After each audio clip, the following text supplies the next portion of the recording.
Every financial system makes the same promise: work hard, follow the rules, and fairness will take care of the rest. Yet across history, across empires, nations, and modern economies, the outcome never changes. Wealth concentrates, the gap widens. So the question isn't why this keeps happening. The real question is, what if the financial system was never designed to be fair in the first place? Before banks, before coins, before markets, there was debt. The earliest financial records come from ancient Mesopotamia, more than 5,000 years ago. They weren't records of trade, they were records of obligation. Farmers borrowed grain to survive bad harvests. Merchants borrowed silver to expand trade. And when debts couldn't be repaid, consequences followed. Land was seized. Labor was taken. Families lost freedom. Debt wasn't just economic, it was social. It determined who ruled and who obeyed. And this is where the pattern began. As civilizations grew, rulers realized something important. You don't need armies to control people, you need systems. In ancient Rome, wealth and political power merged through land ownership and debt. Small farmers were pushed out, estates consolidated, and political influence followed wealth.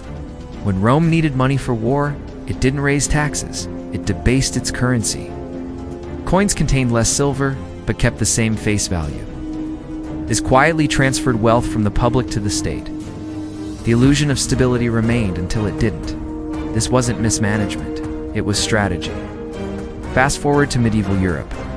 Kings no longer minted wealth, they borrowed it. Power shifted to financiers, families who didn't wear crowns, but controlled credit.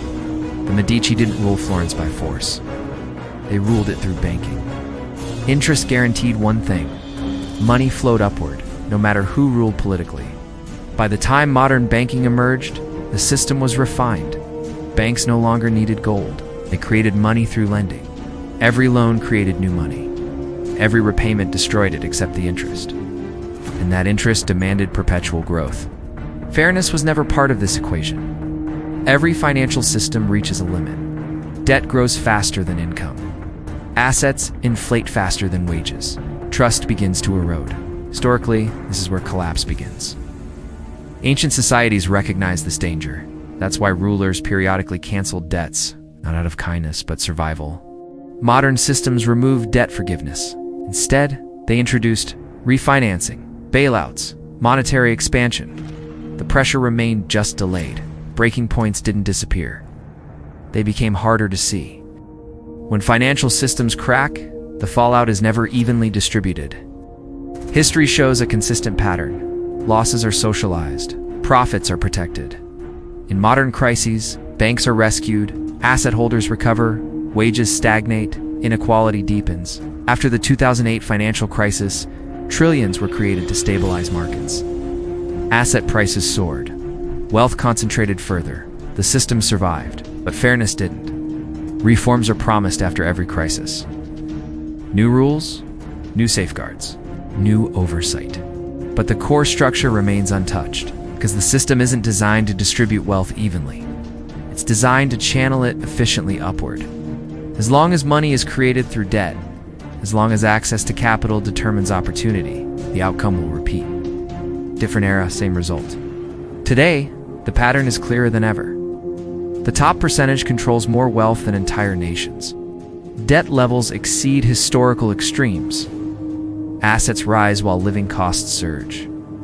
This isn't a deviation from history. It is history.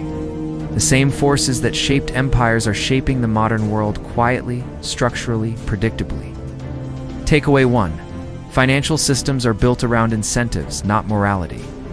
Takeaway 2. Debt has always been a tool of control, ancient or modern. Takeaway 3.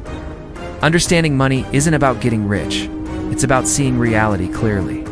The financial system doesn't need to be fair to function. It only needs trust. History shows us what happens when that trust disappears. The question is in T. If systems change, it's how prepared people are when they do. If you want to understand money beyond headlines and hype, if you want context, not noise, subscribe to The Capital Historian. History has already shown us what comes next.